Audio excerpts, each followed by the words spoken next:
But it's true, as Lorenzo pointed out, as you pointed out, Lorenzo, in your post, when you're playing a game where the game master doesn't roll, it's 10 times harder to believe that they're not doing that, right? Mm, And I was about to say that right. asymmetric mechanics. Hmm. Uh, I'm not saying that they create this problem. I'm just saying No, they they don't don't, but help they fixing don't it. create the problem at all because the GM is either doing it or not. That's just all there is to it. It's a binary thing. But Yeah. but the presence of these mechanics makes the player who knows full well what the bastard may be doing, um, it makes them doubly suspicious, right? It makes them, and so even if like one phrase that could be interpreted that way, the snake is going out that same door. That's the signal, right? That's Yeah. the signal that lets me know I can't do it, right? You're like I think more hyper than alert for those solution, signals, and it can also be benevolent. It can also be like, oh oh, but no, I of want to course, help you out because no, I've been there. right. Yeah. And in fact, most of the No, time it usually is. But it might even be a warning. Oh, don't try to do that. I'll be forced to kill you if you do that, right? So the idea being that in a game like the pool or any of these games where the game master's not rolling, and if it's a game that works, I'm not talking about the myriad of games that simply don't function, because I'm beginning to realize they're legion at this time. um, the the issue though is, okay, what is the GM's job? And one of the things I like to point out with the pool is that it is a game where, in terms of situational preparation, the GM is encouraged, I think, to be as fruitful as possible, right? Situationally, in terms of what is happening overall. There's mm-hmm. tons of color, tons of stuff. But in terms of outcomes, I have two jobs, and I did poorly at one of them occasionally in this game. Job number one is narrate close to the bone. Success or failure, just work with what just was stated, right? Just work with what was stated.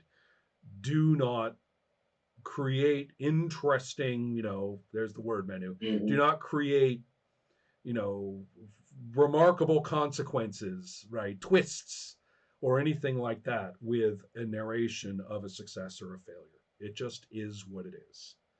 But in line with that, the what next part, which is the GM's job, the what next part is to not leave it where it lay. You do have to move it forward. And that was my mistake. Mm-hmm. That was my mistake in the brawl in the town. Because when you first started having trouble in that task, I should have said, okay, this is what happens on your failure. Cut to, you're at the temple, right? All bound up. See what I mean? Right? Mm-hmm. Or, Yeah, I mean, yeah. I should have said, okay, narrated the failure. Now we're going to cut ahead to a perfectly Yeah. reasonable consequence of that. I'm not making up anything new. I'm just shifting it forward. So your whole context for decision making is different now, instead of I trapping think this you is in that bit. And that actually would help with the low pool situation, because if you're in a new situation, it's not so traumatic. You don't feel whittled away as much, you know. If you're stuck in the same situation and you keep mm-hmm. having to roll, right, it just feels like you're being eaten slowly. So if Yeah. you're shifted to a new place, you're like, well, I don't have many dice in my pool, or I have no, but I'm here. We're in a new spot. I'm ready, right? I'm okay with this. So Yes. that's something that I need to work on more. But I think I wasn't making your life easier on these because I was that night. I was kind of frustrated by my bad luck with dice. So Mm-hmm. I haven't seen the footage, but I can imagine myself being kind of not very proactive in Well, that. it wasn't. It would actually, in my opinion, it wasn't dreadful for anybody. No, no, no, no, But no, no, the no. thing I was going to say though is that you were, you were feeling worse and worse as you went along, and Claudio was upset by an upsetting thing, right? That sort of struck right before the session, and so everybody and everybody was. Yeah, but I think that it It's was okay, Claudio. determining Yeah. for me that when, oh sorry, when I went to the session saying I don't know if I'm having fun with all this. I was also feeling a bit sick, if you remember, Yeah, I do. and I was like, I don't know. And then I got to the last 15 minutes, and I was struck, thinking, no, no, this is the place where I got is fun, and and the nice thing was that in this game in particular, I feel is that when we got split and everybody was doing their thing, it was fun to watch the others. Right. It was very interesting to see what was up. And my thing was my situation wasn't maybe the most, but I think that's very fine. I It liked doesn't have to Kiru's be. situation fine. There was all sorts of things It, going on. it doesn't have to be the same Right. speed for everybody all the time. It doesn't work like that. I may have said I go and speak to a farmer girl and done that for all the session, and it would have been fine either way. I mean, it's okay. Go ahead, Manu. Yeah. Yeah. I mean, I had fun the whole time, even though Bushi died. It was. I felt bad the for death was Bushi, in. but of all the Yeah, three of you to die, it actually kind of yeah. makes the most sense. It does make the most sense. Yeah. So yeah, I mean, I had fun the whole time playing Bushi in this interesting situation and whatnot. I will say it did feel like there was a bit of a death spiral.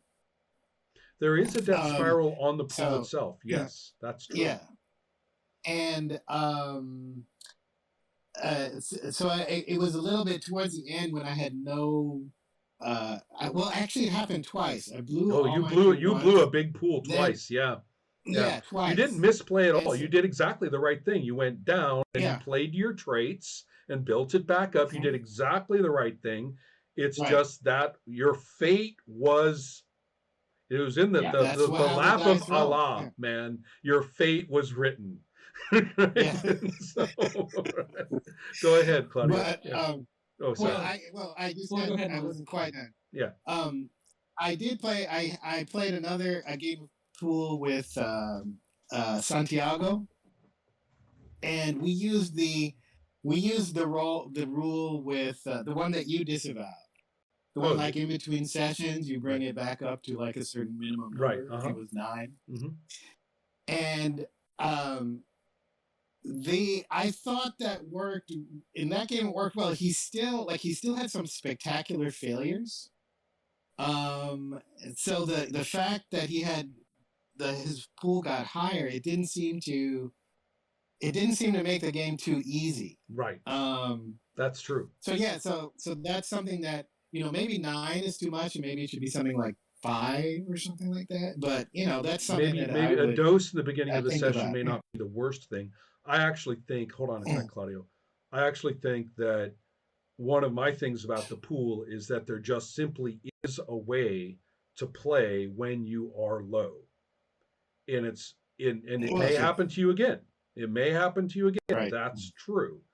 But again, we're seeing how it goes for your character this session or this story. And this could be the story, which is your end, or it could be the story where you're the one who runs face first into the wall while someone else gets to be the hero this time. This may be that This may be that story. Mm-hmm. So, but anyway, Claudio, go ahead. Yeah. So in my other the pool game, I realized one thing about giving gift dice.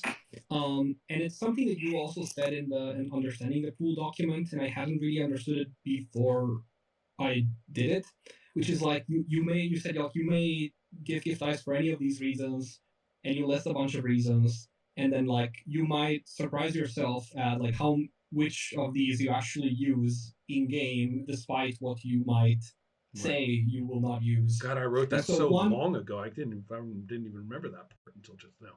Yeah. well, so I found myself that when people had low pool, I wanted to give them gift dice because especially if it's, I want the hero to succeed, and I'm like I want the protagonist to succeed, and I'm like that's not a problem, and I'm just like I like that, and I like that because I gave him 3 pool dice and he died. Mm-hmm. Like he died like a fucking bastard. Yeah. Yeah. I couldn't do anything. I had just 3 fucking dice. It's not enough, Yeah. right? Yeah. I can strive, and the dice will punish me anyways. And so I think that's actually a perfectly legitimate reason. And what I've been thinking is obviously, if you like what they're doing and they have a low pool, at least that's what I will do. That as a GM, I'll feel that I should be more generous with the gift dice. I If they find have low that pool. legitimate in many ways, in the Yeah. sense that you, yeah, I see it I want as to give them perfectly legit. chances. I Yeah. tend not to lean that way myself, which actually makes me feel very mean in retrospect. Feel what? Sorry. I feel very cruel in retrospect. Yeah. Because But I mean, you're I'm very obviously big on, aware of well, those dice, right? are you being mobbed by 3 different mobs at once who are all trying to kill you in different ways? You're getting 1 die. That's tough. Right. I mean, Right. I It's tend to be sort of mean about that. And I look back and I say, like you're saying right now, and I look back and I'm like, I'm kind of cruel. Why am I so bad? Because but it's nothing you're saying fine. is Like wrong. It's just where I lean. I don't know why. yeah, it's like Yeah. it's your way of giving the dice. Right. It gives a different a different like effect. Right. Produces different effect through the system, right? So it's both are perfectly legit, and it's just about what you want to do, right? And I think it's I agree. Yeah. So I it's a think this game go ahead. in particular is very good for teaching you not to be too afraid of Right. the dice. Mm-hmm. Because you may roll 7 dice and not get a 1. And if you do the calculations of probability, this is kind of a brutal game. I Right. mean, Mm-hmm. it's completely unreliable. You may roll 7 dice and you have a quite decent chance of not getting a success. Well, it's kind You of need like 13 dice in Right. order to have like a 90% chance of success. Yeah, it's Right. I mean, Yeah. it's not like you say, okay, I'm going to put 2 more dice, and this one is mostly going to Well, be I fine. will say that statistically, one of the nice things about the pool is that there is no flattening. Percentage wise, it is fair. Every added die does increase your percent. That is true. Yeah. So it's not unfair in that regard, but the whole curve is lower There than is not the the overall effect where you success say, rate you usually expect. Yeah. you don't have that effect where you say, okay, I'm doing my thing and I'm investing a lot of dice. I'm safe.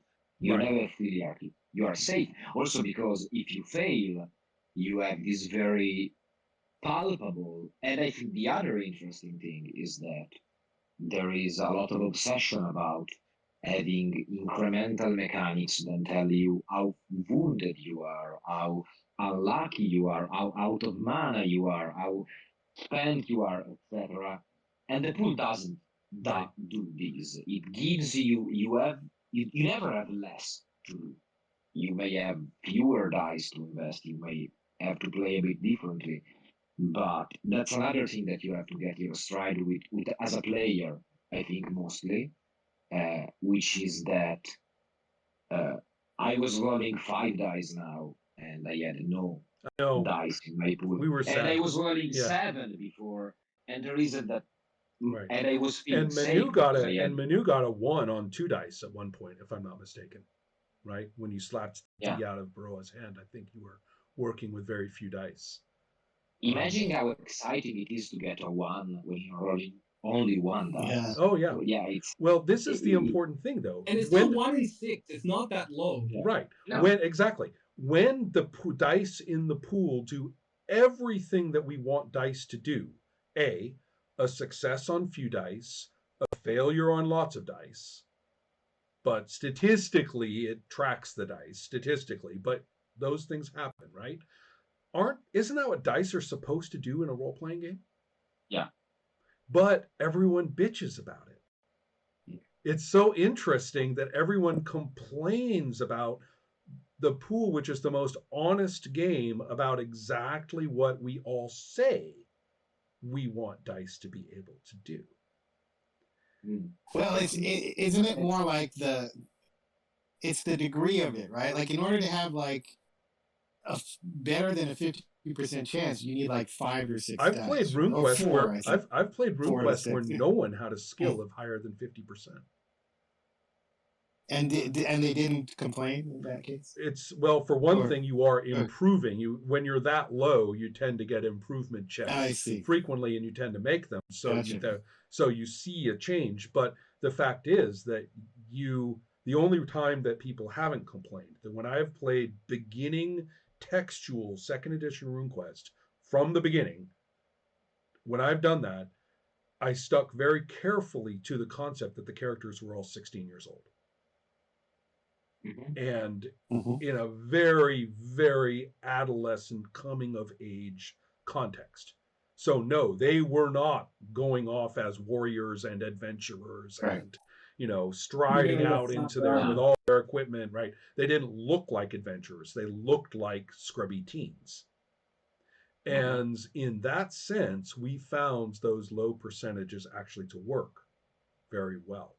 But what I'm driving at is that I have played games where the chances are quite wretched across, as on the average. And Is it mismatched expectations then? Like if you're playing the pool and you're expecting to be a big hero, I think but part of the pool is that they act. people get the idea that this is one of those talky games. So they get to, so they get to talk and say how good they are, and it goes that way somehow. I see. Right. And I think that's sort of the mythology. I mean, there's a lot of later games that were built off a misunderstanding of the pool in many ways. And so I think that's part of it. You think you're coming into a talk game, and that you'll be great. It'll be great. And instead you're hit with a brutal resolution mechanic that is, for lack of a better word, and fuck you OSR, old school. Right? Come on, man. I mean, it is. I mean, yeah. And so therefore you have this, you're suddenly in the situation of, you're holding your little dagger and the huge spider is, looming over you, and you're like, I'm just a little hobbit, man, this sucks. Right. And so Yeah. and I think that that's actually fairly the way the game is designed actually to feel. I don't know if I'm right on this or not, but one thing, and this pertains what I was writing in that post the other day, is that in this game, I like how this game strips down a lot without, going back somewhere from behind and putting all the stuff back in, because there are these very lightweight games that strip the rules and then bring up all those safety nets and Right. incrementality through some other mechanic. And one thing I felt playing this game is that Manu said something about you don't get to be the hero.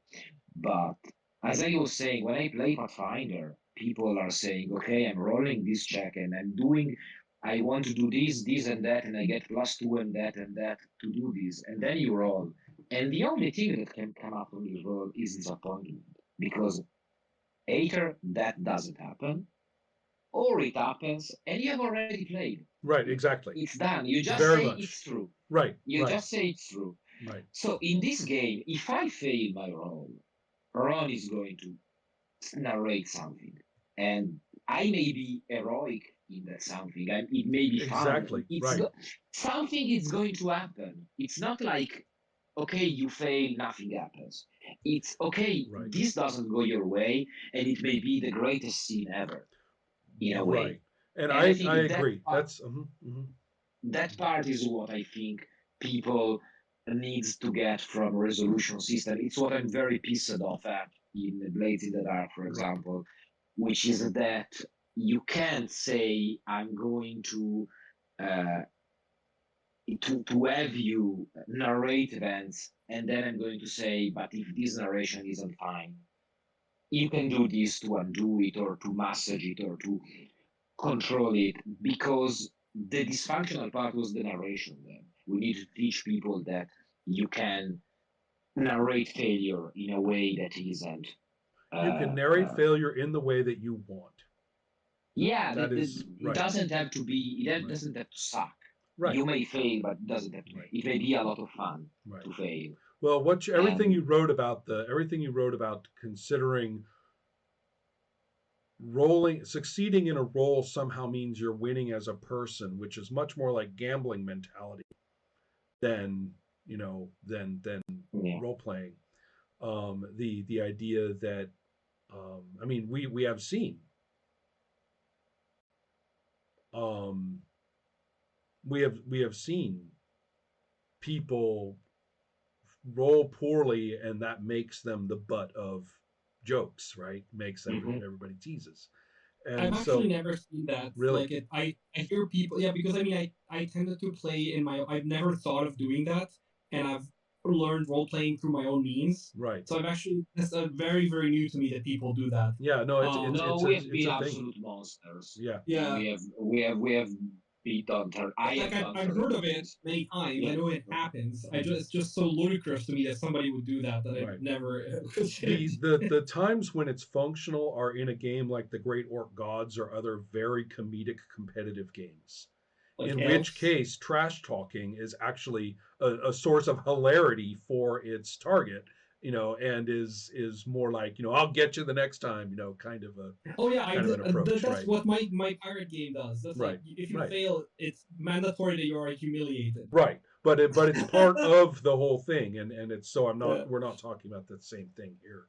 But anyway, I want to say let's close this session and discussion, which is fantastic. But don't leave, because I want to show you some slides from one of my course designs, which is exactly what we're talking about. Oh, is it the playing with a pool thing? Not well, it could be, but that's not the one I'm thinking of right now. So, okay. But thanks for playing the pool with me, first of all, everybody. Yeah, thank you. Thank you. It was a lot of fun, and it was fun playing with. I don't think we ever played before, Lorenzo. So it was fun to